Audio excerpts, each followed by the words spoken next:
Hello and welcome back. Today we have a smorgasbord, let me tell you. We are talking upper limit problems, emotional capacity, creating chaos when growth feels unsafe, releasing your grip, and why women sabotage through exhaustion, drama, procrastination, moaning, withdrawal, or inconsistency. Maybe all of the above. So you know what to do. Grab your brew and let's dive right in.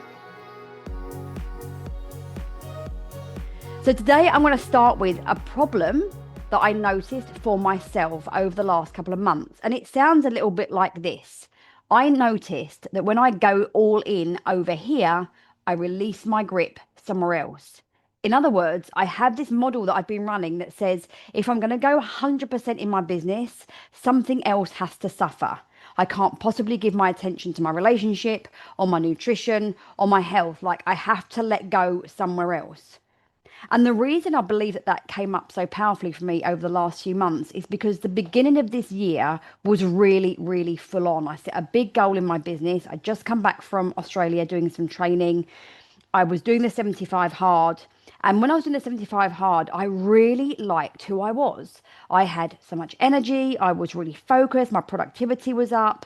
My relationship was improving. Like everything felt like it was absolutely great. And at about week 7, I noticed that I started to dip back out. It's like, it was almost like, okay, you've done enough. And this was completely unconscious. It was so sneaky that I didn't even see it till a few weeks later. And I was like, oh my God, I've actually started to step away from all of these things that make me feel really good. And we're going to talk about that a little bit more a bit later on. But nonetheless, what I've noticed now on the other side of that, where I'm not doing the 75 challenge, is that it's created some contrast for me. I can see a different version of me that doesn't feel as great. There's no judgment here, but she doesn't feel as great. And I'm not as productive and I'm not as focused and I don't have as much energy. And I'm like, that's so interesting how I can create this contrast and learn in the contrast because it's given me context of who I want to be and it's shown me this model. So that when I go all in one place, something else has to be let go of. So I mentioned it to some of my clients in our group coaching call over the last couple of weeks, and they were like, "Oh my God, I feel the same. I have the same issue."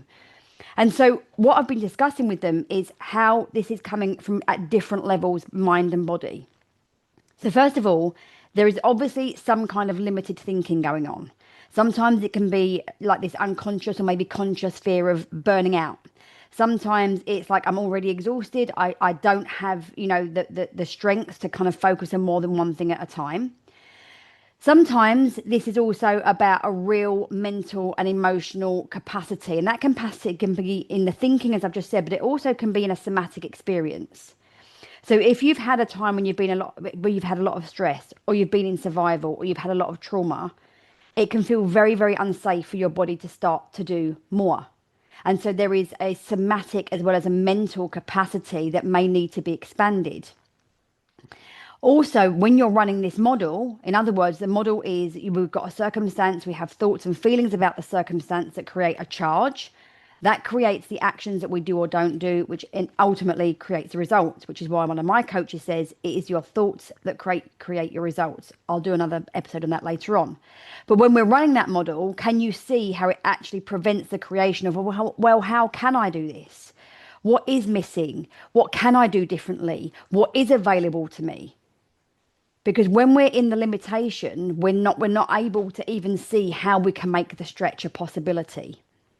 So I'd love for you to just consider at the moment is there a possibility that you are also running this model that when I go all in here, I release my grip somewhere else? And are you able to see and have a look at, is this really from a place of limited thinking? And the limited thinking could just be you'd actually never even considered it before. That's the power of coaching. The amount of times that I have people say, I'd never even looked at it like that. No, that's why you're paying me, right? I'm helping you to shift perspective. Could it be that there's a mental and emotional capacity limitation through something that's happened in the past? Or just because you've never been in that space for more? You haven't allowed that somatic stretch either. So that's the first one. When I go all in here, I release here. What that leads me to is something that I also realized in this learning from contrast is that I said this to my clients. I realized that the best version of myself comes out when I raise the stakes. So could it be true for you that the best version of you might come out when you raise the stakes? So let me explain that in a little bit more detail. I recently signed up for a high rocks race. God help me. At the end of October, I'm doing doubles with my daughter. And this happened about 2 weeks after I decided to put myself through the 75 hard challenge again. And I'm doing all of the journey on the Instagram for myself more than anything else, like as a visual, auditory, daily vlog, blog, whatever you want to call it. So if you want to come follow me, it's called Who Will I Become? I'd love to see you over there. And it's going to just be super real, okay? Like there's nothing fancy schmancy going on over there. It's just real time. Anywho, what I realised was I was thinking about who I was when I trained for triathlons. So I've done about 11 triathlons, and I say they were only sprint ones, sprint triathlons, nothing major, right? But I'm still aware that a lot of people wouldn't do one. And I know hand on heart categorically that I trained for just enough. I trained to get through the finish line. And there was always that thought at the back of my head as well, I'm pretty fit. I know I can do 90 minutes, maybe 100 minutes of exercise. It's going to be hard, but I know I can manage it. So I never actually trained to be my best. I trained for just enough. And when I was thinking about who I want to be when I do the high rocks, how I want to feel, how I want to look, I realized that training to finish is very, very different to training like you mean it. Training like you expect to succeed. Training like you might be totally gassed, but you're absolutely like energetically on fire. And I want to be the latter these days. I want to train like I mean it. And you can apply this to your business. This does not apply to sporting events. This is like, are you training your brain in your business like an Olympic athlete? Training your brain for resourceful, helpful, productive thoughts? Are you training yourself like an Olympic athlete to nurture yourself, to rest like an athlete, to recover like an athlete, to nourish yourself, mind, body, spirit? Because this is one of the things that I've never really heard anybody talk about in business. It's a success training protocol. It is not getting somewhere. It is not the end result that creates you. It is who you are in pursuit of the goal that creates the version of success that you want. And so if that best version of yourself comes out when you raise the stakes, where do you need to raise the stakes? And this is one of the reasons why I put 75 hard and the high rocks training together, because I'm incredibly curious about how that will map over to my business. When I'm going out all out here and I'm still choosing to go all out in my business, what could happen in the next 5 months? I have a feeling that big things are going to happen in the next 5 months. That's an intentional thought that I'm holding. Big things happen when I raise the stakes.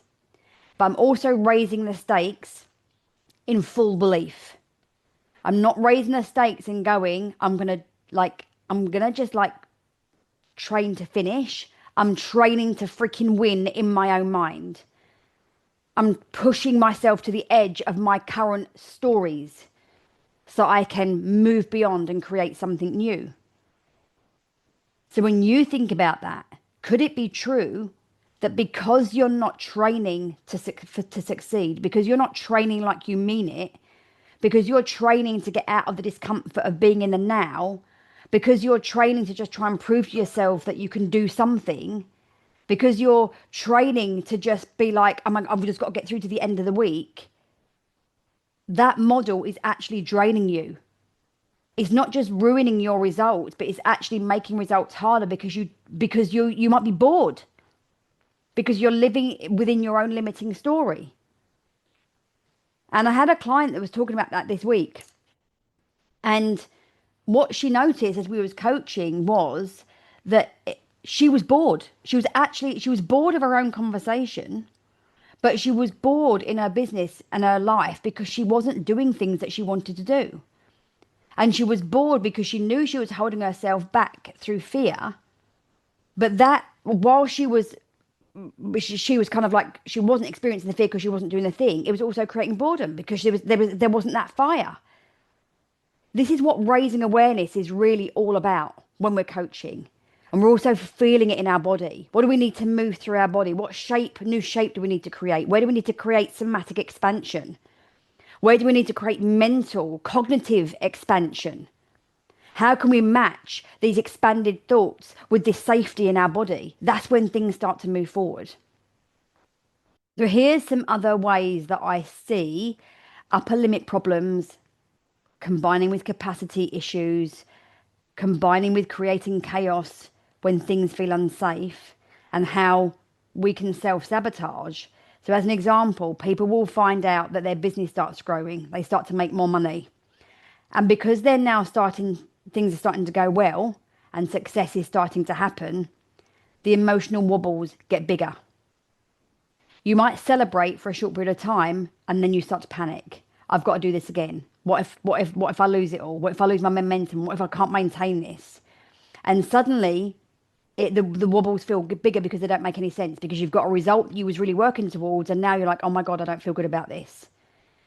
And also when things start to go well, you may start to find that you actually create chaos somewhere else. So this is an upper limit problem. Maybe you start arguments with your other half, or you start to sabotage your health, or you do something to make sure that you can't possibly be successful in every area. I've seen people who start to think about being more visible online. They're putting more things on their social media. They might be doing lives that they haven't done before. And suddenly they get into this thing of, oh my God, I'm so tired. I've got to nap. Oh my God, I'm so tired. And this one particular client was sharing with me that she just finds herself moaning all the time. I'm tired. I'm exhausted. Things aren't working. And she gets stuck in this loop of exhaustion and moaning, but it actually allowed her to not be visible. Because if she's sleeping, she's not on social media. Like, it's as simple as these things. It's catching these things in the moment.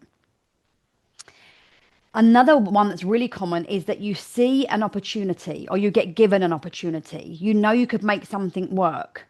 There is something bigger available to you, and suddenly you feel incredibly overwhelmed. You can't see the wood through the trees. And again, for some, that leads, for me, when I had that earlier this year, like, I felt so overwhelmed, so incredibly exhausted. And I allowed myself to stay in the exhaustion for a little bit too long, rather than going, okay, what's actually going on here? So the reason that I want to tell you all these things is that I want you to start noticing for yourself what's actually really happening. In NLP, we call this the map is not the territory. What's actually happening, or what you're experiencing, might not be the real issue. So upper limit problems, just to give you a wrap up, upper limit problems tend to be something where you're hitting a higher expectation for yourself. Things might be going actually well for you. You're making progress, you're getting results. And somehow, unconsciously, you manage to start to create chaos, or you make a problem somewhere else. Emotional and mental capacity. Like I said, this can be mental, and it can be so it can be a cognitive capacity. It can actually be a physical capacity, and it can also be a somatic capacity. Like, you've never had that shape. It feels very unsafe to receive more. It feels very unsafe to be seen more. It feels very unsafe to be more successful. And so we have to stretch ourselves cognitively, emotionally, and somatically. Being able to increase your capacity to focus on more than one thing at once and do everything at 100% without losing energy, without getting burnt out, that's entirely possible. And I want you to be aware of stories that you might run that sound like, I'm so exhausted, I'm so tired, or you create drama somewhere, or you procrastinate, or maybe another one that I get is withdrawal. People tend to retreat when things get hard instead of facing them and getting coaching on it. So I want you to notice how maybe one of the sabotages that you don't see is that when things start to go well, when you feel decided, when you feel certain, when you have your plan and you start to execute, how quickly you can start to sabotage through some of these methods. Raise your awareness to it and ask yourself, who do you need to be?